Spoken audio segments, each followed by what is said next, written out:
Ever since I was a little girl growing up in rural Pennsylvania, I knew I was different from most people, but I never talked about it.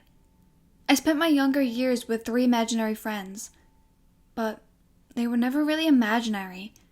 I could see them like I could see my parents. I could hear them just the same. Then there was this old woman who would sit in the rocking chair in the corner of my room every night and knit. My mother always wondered why I insisted on keeping the light on, but the light never made her go away. Neither did the fact that we didn't own a rocking chair. When I was younger and moved out of the house I grew up in, I found that things I saw had little to do with the house and more to do with me. I began to talk about it to my family and found that I came from a long line of people who could see and talk to the dead. But still, I hid it from most people, because up until recently, it was taboo and different. I thought no one would understand me. I thought I would be medicated and marked as crazy. It's situations like the following that make me think maybe I'm not as crazy as I once thought. A few years back, in my mid-20s, I made friends with a girl just a few years younger than me named Paige. She was a married mother of a 3-year-old daughter, Jane. Her husband worked long hours at a cubicle farm in the city, an hour and a half away. Paige had stayed home to raise Jane, but was itching to find herself a part-time job. Not long after she started her search, she found one in the evenings, and asked me to babysit Jane. I was apprehensive at first. I had always been uncomfortable in her house, mainly in the living room, which featured a staircase situated across the far wall. Something just felt off. And though I was a big believer that nothing could happen at night that couldn't happen during the day, the house took on a different personality at night. It became more sinister. Being as it was winter, I knew most of the time spent in that house would be in the dark. But I loved Jane as if she was my own daughter, and agreed.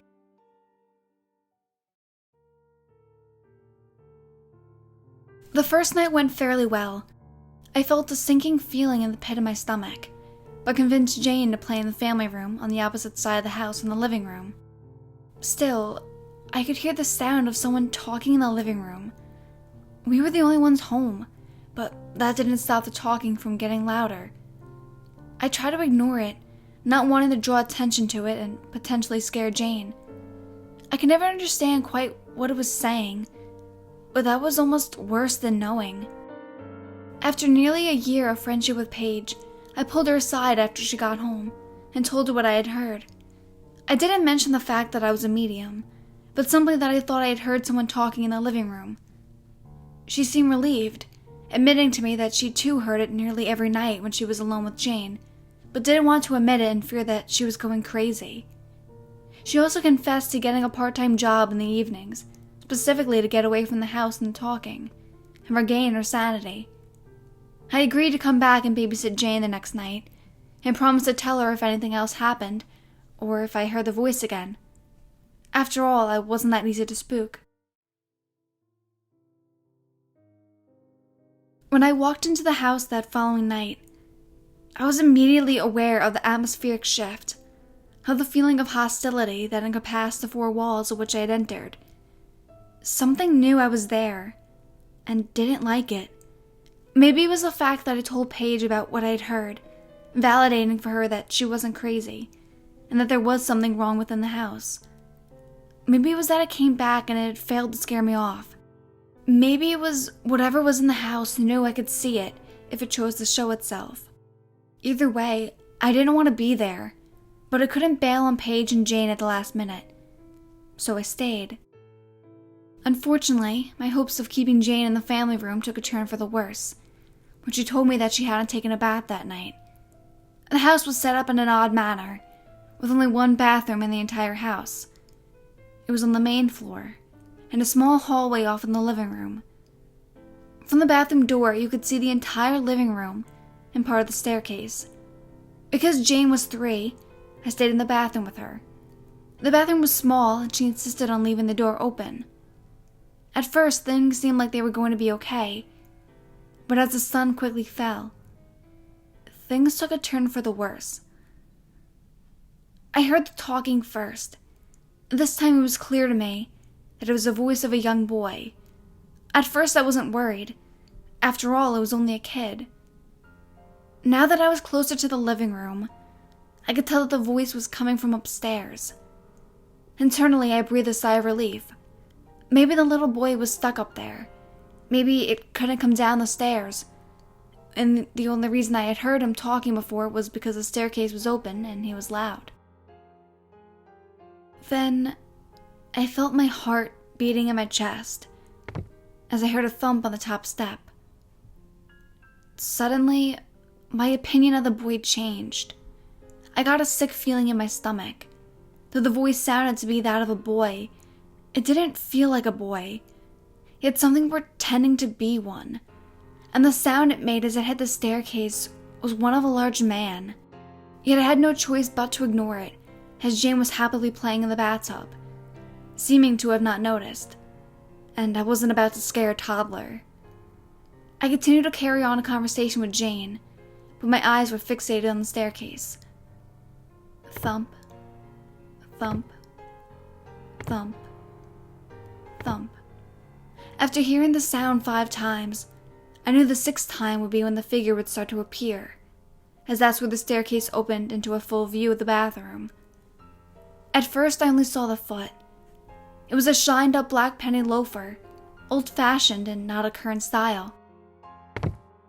Then it was the black dress pants, ironed to a crisp, with pleats on the side, as if someone were dressed to look their Sunday best, or to attend a funeral.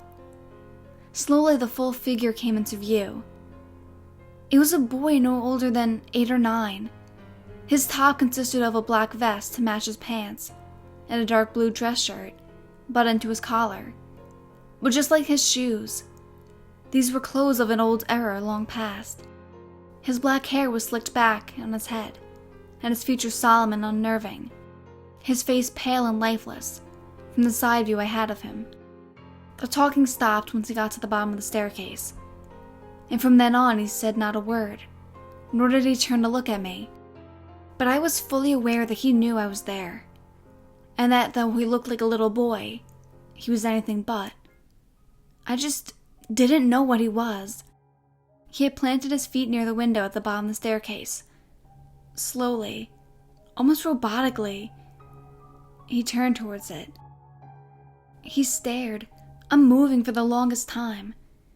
I kept one eye on him, and one eye on Jane, trying to engage her while she enjoyed her bath time, and not draw attention to the fact that something other than the 2 of us was in the house. Minutes passed, but I couldn't tell you how many. It seemed like a lifetime having 2 different people on the inside. One that was fun and engaging to a 3-year-old, and another who was scared and curious about the ghost that only I could see. I kept trying to convince Jane out of the bathtub, but I knew this was her favorite time, and she was known to spend an hour in the tub just playing with her rubber duckies.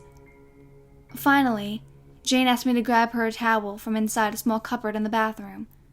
Relieved to be getting away from the darkness, and convinced I could talk to her into getting ice cream at a fast food place down the road, I obliged. I had only turned for a matter of seconds to get the towel. But when I looked back up at the boy, he was staring at me.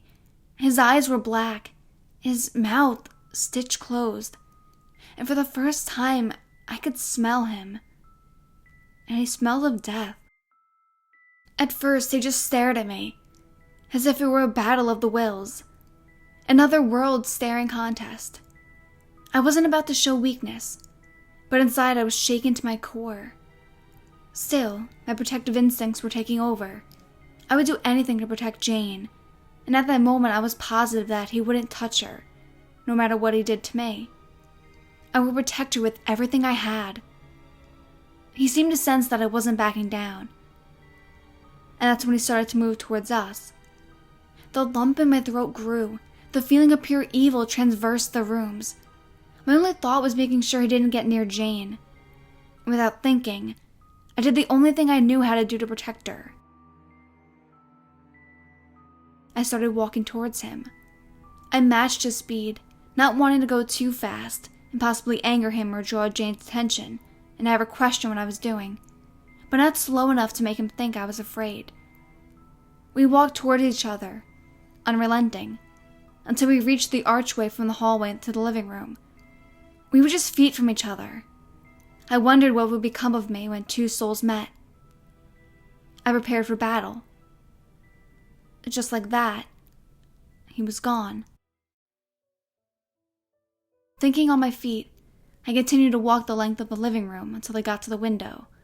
I paused for a few moments, my nerves tingling and my senses on high, knowing that I was standing right where the boy had been, smelling burning flesh and rot in the wake of his ghost, knowing that I was in full view at the top of the staircase, knowing he was watching me. I stared out of the window for a few moments, as if looking for something, before turning and retreating back to the bathroom.